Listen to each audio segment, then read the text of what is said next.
Hello and welcome to HomeTech. HomeTech is a podcast dedicated to discovering new and emerging technologies for the home. We discuss news about the Internet of Things, home automation, and more. I'm Seth Johnson in Florida, and I'm joined by Jason Griffin in Los Angeles.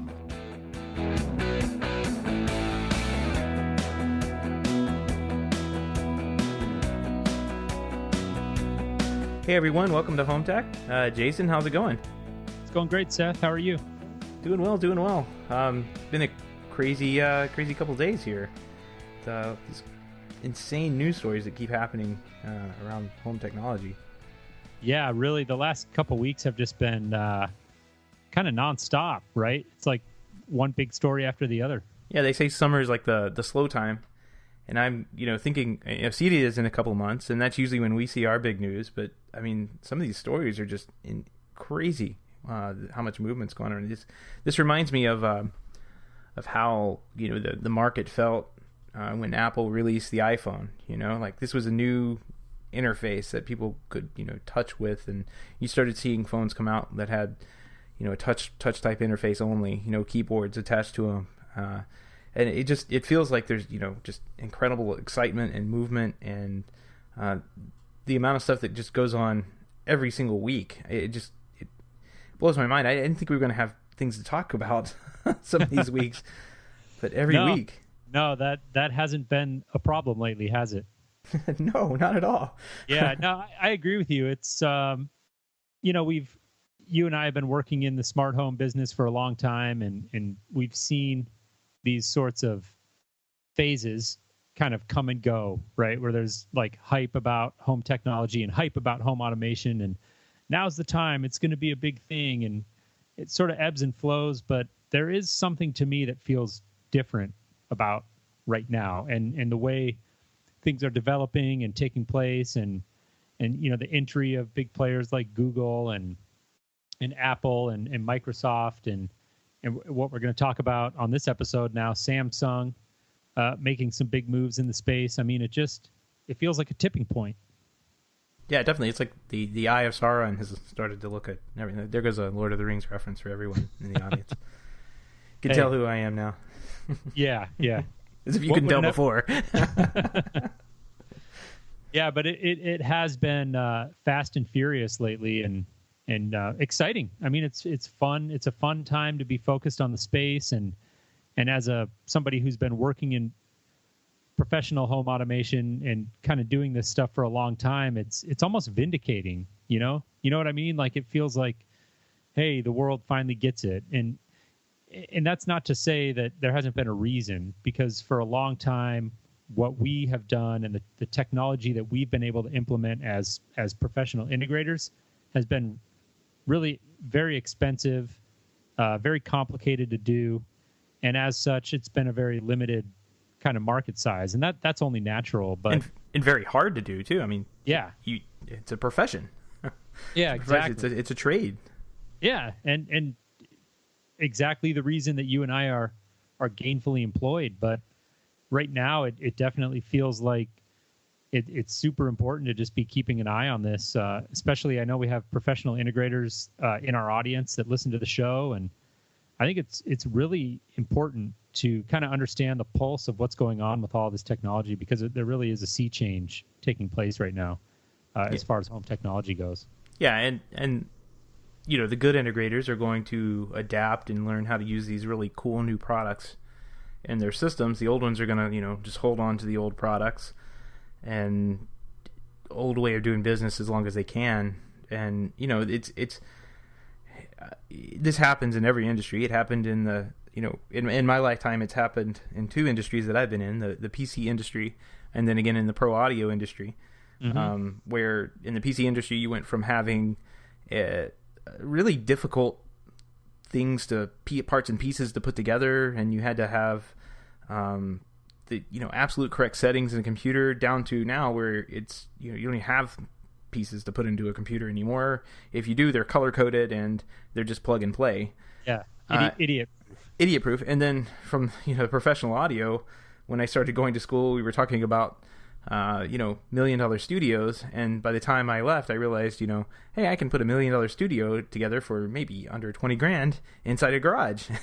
Oh yeah. This is scalable. or less. Yeah, definitely. I mean, the products that are out now just blow the products 10, 15 years ago when I was doing that out of the water. So yeah, I've seen this happen before, so I can recognize it happen again. And all the signs are there. And and now it looks like that ball is just rolling. You can see it every week. There's some major news. A new platform comes out every single week. Yeah. Or at least somebody calling themselves a platform, right? Or a new standard. Yeah. Or a new standard. Yeah, it can get hard to keep up with, but again, just exciting to watch, and this week was no exception to that. Yeah, definitely, and I guess we can kind of dance around it a little bit, but Samsung is in talks to buy SmartThings, which is huge. What are they rumored for? 200 million? 200 million? 200 million. Yeah. I think that's low. I do too. I actually had the same thought. I mean, I hate to draw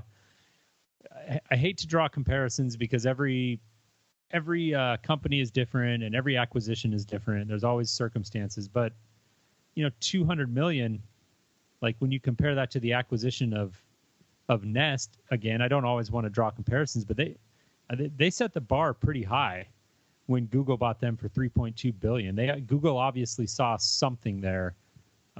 It's just an astronomical difference. I don't know. I'm sure it comes down, obviously, to distribution.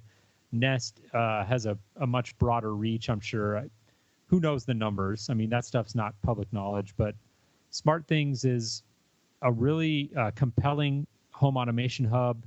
They've done a lot of things right in their development. They've really seen some great success. Definitely, I'd say they're kind of the belle of the ball when it comes to, the do-it-yourself home automation hubs. They definitely are right there at the top of the list. And, the fact that they're getting acquired is not surprising, but to me, it is a little bit surprising by whom. Well, I actually thought, it definitely looked like a company that was gearing up to be acquired, but I did not see this coming. I think this was surprising as far as the timing goes. I mean, we've been looking at Samsung kind of noodle around in this arena for some time, but this with this purchase, if it's true, it doesn't seem like it's not. There's enough places reporting it that are perfectly legit. This gets them in the door with a pretty solid and very nice looking and working system. I would definitely buy a SmartThings system. I mean, it's one of those well put together, well organized, well working, and they have a ton of solutions. I mean, like door sensors, water sensors. It's out of the box. It would be great, and I think just 200 million just seems kind of low to me. Maybe it is just like you said. It's the numbers. Like Nest probably had millions of thermostats installed, millions more installed than these SmartThings systems do. So. Right, and at the end of the day, 200 million is nothing to sneeze at. But no, not at all. But yeah, I mean, it just and the very fact that we're having this conversation just I think goes to reinforce what we were saying earlier is that there's so much, I guess, energy moving in this market right now. That the fact that we're sitting here talking about a product that was, just recently. A product that was on Kickstarter, I think like 2 years ago.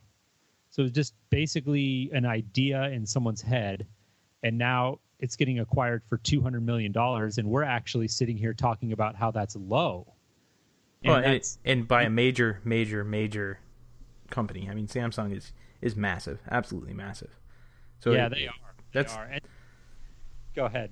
I was going to say that's just a rags to riches story right there, right? Yeah, it's awesome, and I'm really happy for all the team over at SmartThings. I'm sure it's a really exciting time to be a part of that operation. And again, assuming this goes through, which I'd be surprised if it didn't.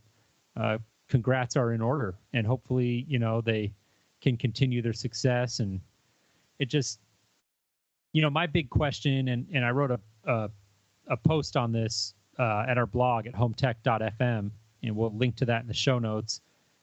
It's just my big question about this is like, what does it really mean for Smart Things? Because from the start, if you've followed Smart Things or you've read their blog or you really know anything about their sort of company vision and approach, it's all about openness. It's about making things open and transparent and having an open developer community and being, just having that generally kind of open approach to the technology. And I would argue, and I'd like to hear your opinion on it, but Samsung, in my opinion, has been anything but open about their development. They've very much been a product that works really well if you try to integrate it with other Samsung components. But if you try to color outside the lines, then you're just sort of asking for trouble. Yeah, I mean, that's been my experience as well with the Samsung product lines. I don't know if I would say that they're particularly closed when it comes to development, because they do, I mean, they have their own I guess platform that they're trying to push onto smartphones now. I mean, and get away from Android, so they're open to development on that. But yeah, I do agree that they're kind of like taking the Apple road, where everything is first in class, works great if you use all Samsung products, and it'll all talk together. I guess I understand that apprehension. It's just like you said, it's just a big question mark as to what's going to come out of this. That said, I mean, Smart Things wasn't exactly as open as maybe their PR said they are. If you get really down to it, it's not really that much of an open API. You're kind of stuck in the boxes they give you, even though you can do a lot with them. You're kind of stuck with those boxes. So I do get it, but I think that maybe this is a good fit, because you think about it, there's not many of these companies out there right now that are doing both AV and this control type or security monitoring type integrations, right? Control4, Savant, Crestron. Yeah, we've been doing that forever. Yeah. And now we have Samsung, which does AV control, at least between their products, fairly well. And then you have Smart Things, which has all this control stuff. You put those together, it's a pretty compelling system that you could come up with. That's a great point. I actually hadn't really thought of that angle of it, but it's very true that we've talked about it before. Like, one of the big differences still between going out and hiring a professional integrator to come in and implement a fully integrated smart home system versus buying a product like Smart Things or Revolve or any one of a half a dozen other home automation hubs that are out there now. The big difference is that it's the AV portion of it. It really is. It's like the media room. Like, none of these platforms like Smart Things currently are controlling the living room. Like, you still got a separate universal remote or whatever it is that you're using when you come home and sit down and you turn on your TV. And maybe this is a step in that direction, because Samsung, obviously, of these big players that we've talked about, you've got Google, Apple, Samsung, and Microsoft. Samsung is the only one that's really producing, TVs, Blu-ray players, devices of that nature. So everything. I mean, washing machines, microwaves. Yeah. I mean, they're huge. It's not just a smartphone company. They're everywhere.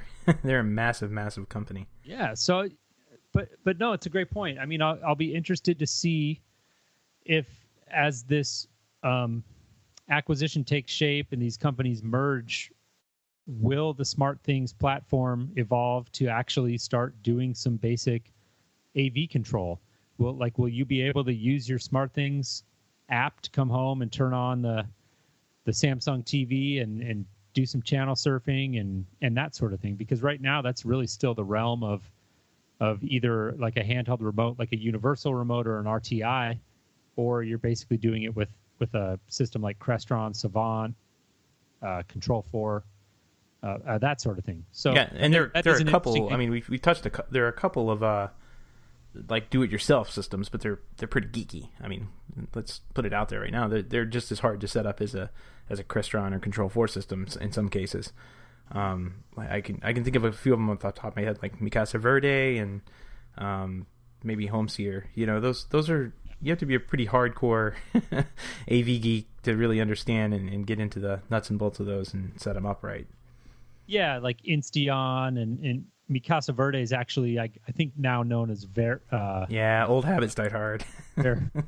But in any event, yeah, you're right. I mean, there are those platforms out there that are sort of bridging that gap, but they're really targeted at people that like to tinker and sit down and spend a lot of time kind of making things work. They're not at this stage, anyways, geared for like a real mass market, super simple setup kind of approach. You know what I mean? Yeah, exactly. And I think, I mean, we've talked about, you know, all the smart features that we inherently turn off as integrators that are built into the Samsung TV.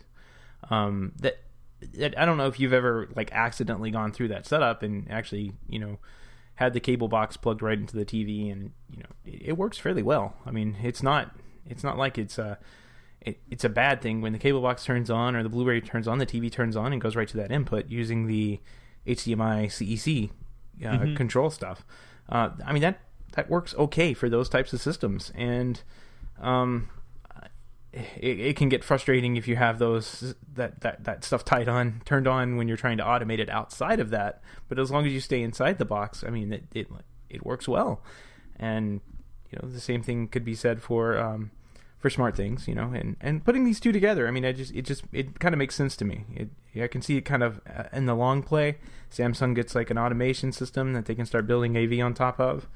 You know, maybe we'll have a pretty major player in home automation and AV control in the future here. Yeah. But you lost me at CEC. Well, I can spit out all sorts of numbers and letters. Yeah. No, I know CEC. I as an integrator who's always trying to tie in control systems, it's like a bad word to me.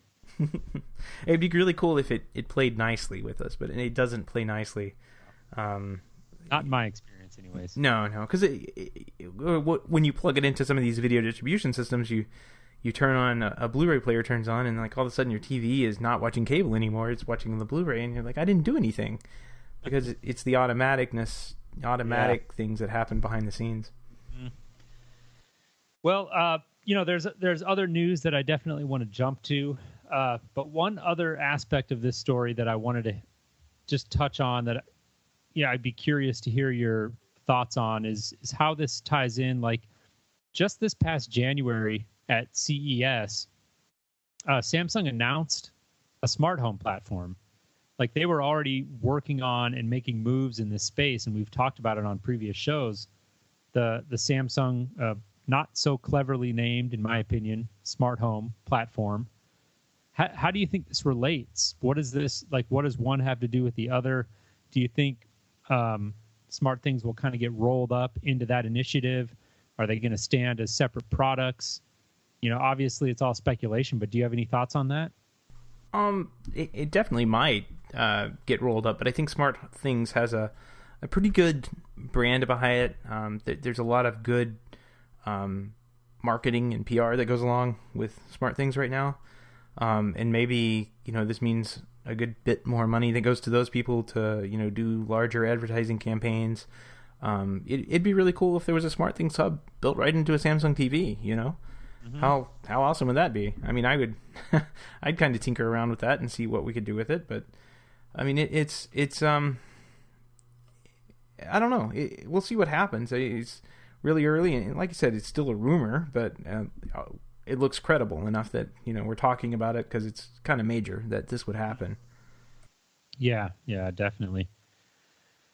Well, you know, we'll stick on the Samsung train here and talk about some other big news that came across this week in the Thread group. a new protocol, another new protocol. Wait. How many are we up to now? I think we should start writing these down somewhere on the website, and just make a wall. Make a wall. There's like got to be like an art project we could do with this. I think we just need to sound a buzzer. Like every time a new standard or protocol comes out, we just have to have the protocol buzzer. Or the sad trombone sound or something. We've got to do something with this, because every week there's a new protocol or a new standard or a new platform that somebody's going to get out there, and I love this website. Change the world. Yeah, you go to this website and it says, the first thing on there, it says devices. It's really hard to make devices talk together. Well, no, duh. That's what everybody says. and then you like the next thing is like, well, we think this is going to be made easier by introducing this really awesome protocol. Yeah. And you know what?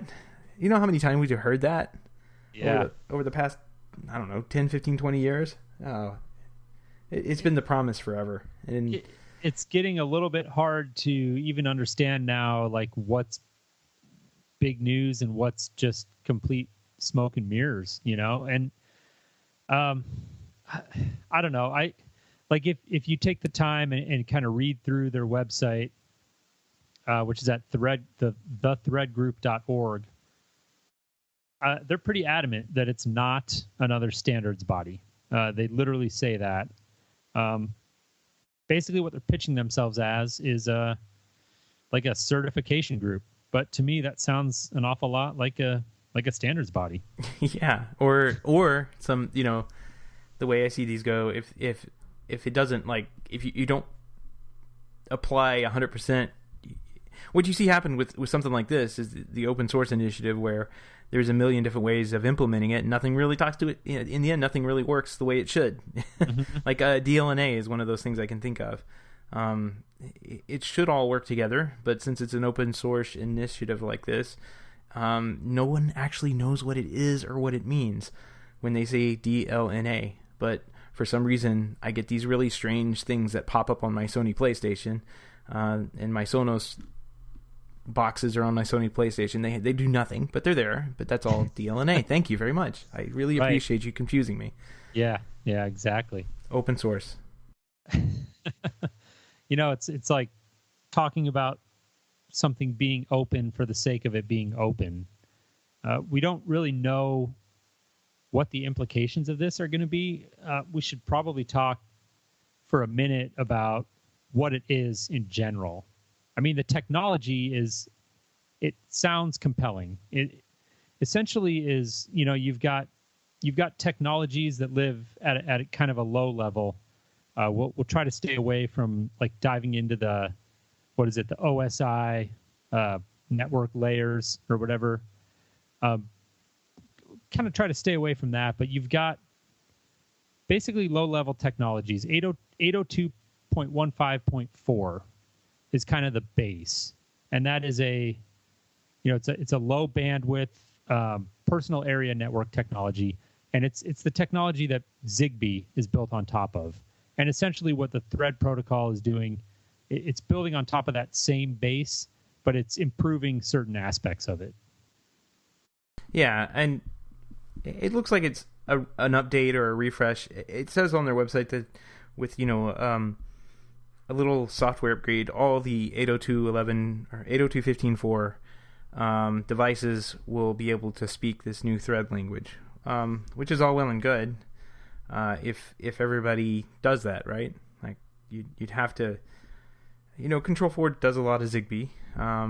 There's a lot of Zigbee out there on your smart meters, so you'd have to have all these utilities, update their smart meters, I guess, to talk this same language, I guess. I don't know. It just seems like one of those big, broadly reaching initiatives. Maybe something will come out of it. There's some big players behind it. Nest is in there. Samsung's in there. So maybe something will come out of it. I don't know. I just seen this song and dance so many times. It's getting old. Yeah, and I mean, from what I'm able to see online, from what I'm reading, is that Nest is actually already at least shipping with a version of the Thread protocol on the hardware. It wasn't totally clear to me if they're running it, but it was sort of implied. So this technology is actually already out there, and it's really built. It's geared from the ground up, so to speak, for home automation, which is great.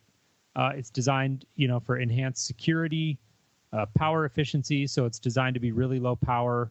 IPv6 is a big thing that we won't. I mean, we could do a whole episode on what that is, but we won't get into that here. But the Thread protocol is IPv6 compatible, and really the big thing is that it meshes. So the mesh technology on your home networks, when you have devices like Sonos that are all trying to, is it Sonos or Nest? I'm sorry, I think it's Nest. Anyway, devices that are all trying to communicate with each other. Having that mesh network technology is really critical because you no longer have a single point of failure like you do with the hub spoke model. Right. And that's essentially the way Zigbee works. I believe that's similar to how Z-Wave works too. I mean, this mesh network idea. Looking at their little diagrams on there, it's extremely familiar to me because that's really how Zigbee looks. A Zigbee network looks. When you have certain devices that kind of act as routers, and there's edge devices, along the perimeter of your house that really don't have the best signal, so they talk to the next one in, and then that one relays the message, and that one relays the message. So if one of the devices goes down in the middle, well, there's a way that the signal can still get all the way around to the device at the end of the house. So it, like you said, it looks like it's just an update to give that type of network just kind of a little refresh, I guess. It's probably the best way of putting it. Little facelift. Yeah, a little facelift. Exactly. Yeah, and I was wrong. It's Sonos has nothing to do. There's no Sonos involved in the story. It's Nest. The Nest thermostats are currently shipping with a version of the Thread protocol already running on them. If Sonos had implemented this non-Thread standard before they implement AirPlay, I would just flip out. I mean, it's the number one audio system that I can possibly see, and you can't shoot from the number one iPhone, from number one phone, you can't send music directly to it. Just absolutely asinine. So I'm glad you sort of can, but we're getting diverted. Yeah, diverted. Sorry. Yeah. Just my pet peeves here. Yeah. These two things, they're just riling me up. Like, oh my God, another one of these things. Yeah. I don't know. So, I mean, like we talk about the joke of, okay, another new standard to solve the problem of too many standards. But, I do think that the Thread group is one to watch, and I'll be curious to see kind of how this develops. Membership applications are scheduled to go out later this year, as well as like the detailed documentation of what this protocol actually entails. They don't give an exact date of when that is going to go public or be available. But I think later this year we'll have some more information, and we'll see if this is a big deal or not. Yeah, I think it would be probably good. Well, once this gets out there in the public, it'd probably be good to find somebody who's really close to the metal on this, and talk to them about what the implications are in the market, because it does. If it does, these, like I said, there's major players that are involved here. If they take this and they run with it, something could come out of it. But I'd hate to have this kind of be like an orphaned network off on a house that only works with Nest thermostats and the new Samsung TV, and not have it work with everything else. Right. And we've mentioned the big players involved, and just to kind of put a bow on this story, we should itemize them, list them out. It's Nest, who, as I understand it, is actually kind of spearheading the initiative. Samsung, Silicon Labs, Yale Smart Locks, the chip maker ARM, Freescale Semiconductor, and my personal favorite of the group, Big Ass Fans. Nice. Well, those are those fans you see kind of in big giant public places, and I haven't honestly seen them anywhere in homes. Are you seeing them in homes? I'll be honest, I had never even heard of them until this story broke. Oh, they're a pretty unique looking fan. I think that's why architects like them, but I see them all the time in commercial buildings, airports. I think my gym even has a couple of them that they just sit there and whirl around. They put them up right below the fluorescent lights. So, as you're trying to work out, it's sitting there flashing at, 120 times a second. It's just, you want to throw up when you're under it. But they're really good at moving the air, I guess, and they look pretty unique. So I think architects like them a lot. But it's kind of a strange one to get, I guess. Maybe, I don't know. I'm not sure why they're in there. Well, I don't know. One of the articles I read, it was listing, like it was going through and it was listing the people or the companies that were involved in this initiative. And the very end of the sentence said, and rounding out the group, big ass fans. Nice. Which I thought was an interesting turn of phrase. Nice. Well, there you go. Big ass fans. What else can we say about that?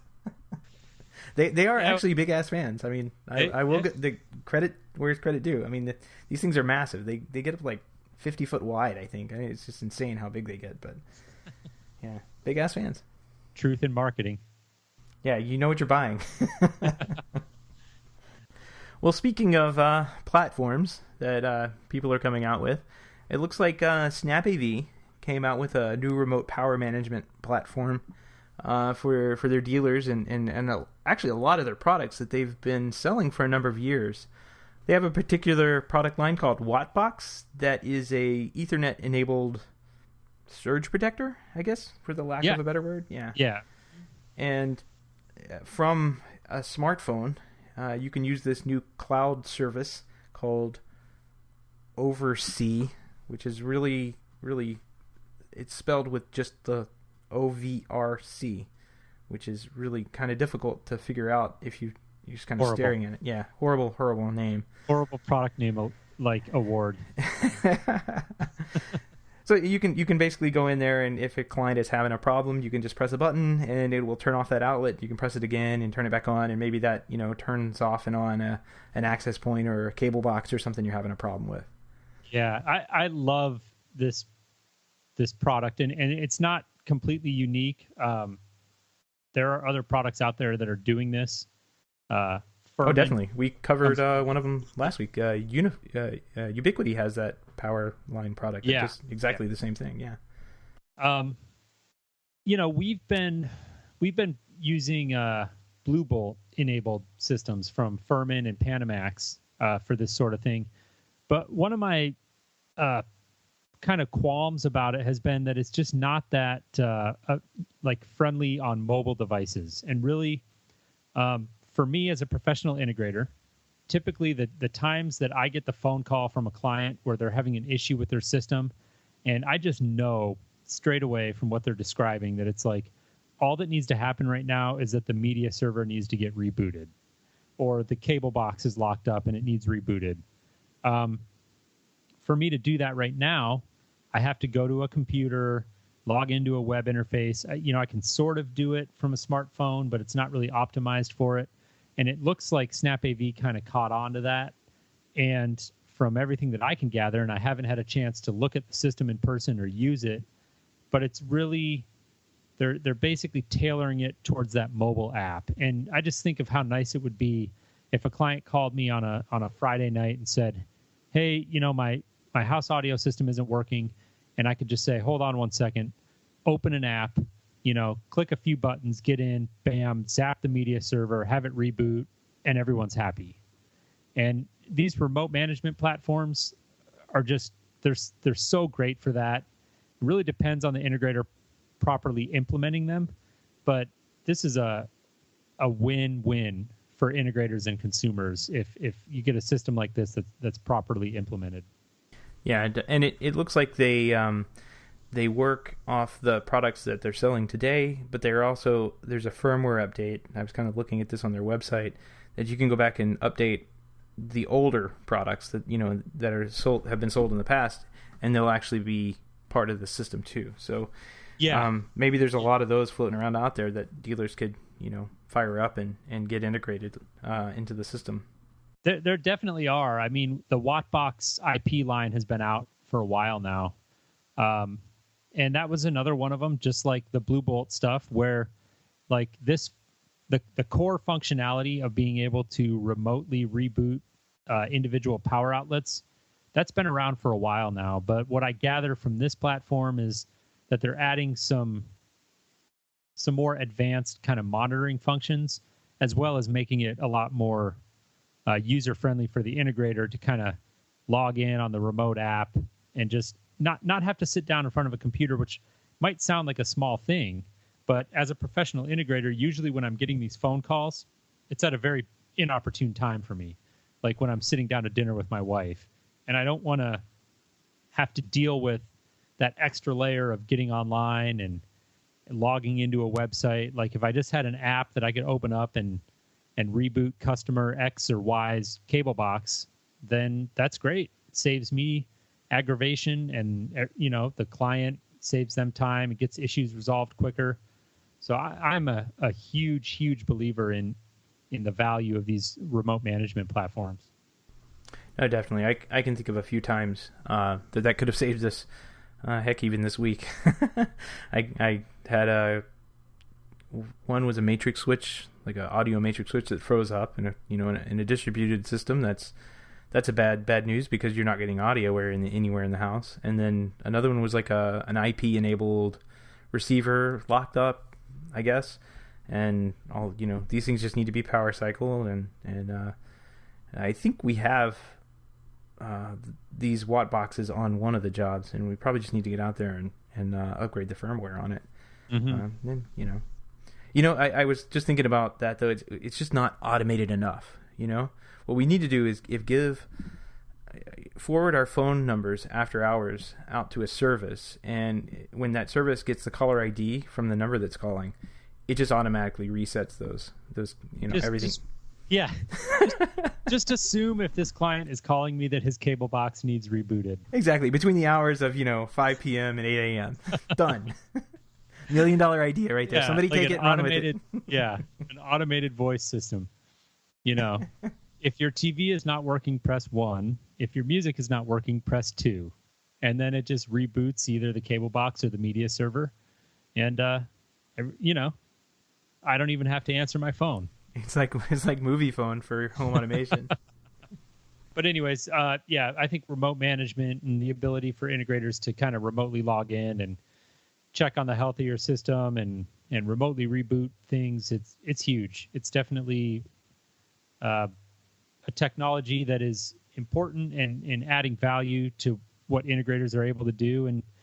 And heck, I mean, even having something like this at home for me would be nice sometimes because, on a rare occasion, I may not be home in the evening and I may get a phone call from my wife saying, hey, I'm trying to stream something on Apple TV and it's not working. And, as simple as it might sound for tech savvy people, for me to kind of ask her to go and find the Apple TV and pull the power cord, it'd be so much easier if I could just open an app, zap the Apple TV and tell her to wait 30 seconds and try again. That'd be great. So I think this technology, even for just a straight to consumer application, there are, places for this in the market. Now, Snap AV's product is obviously geared towards the CEDIA kind of dealer channel, but you know what I mean.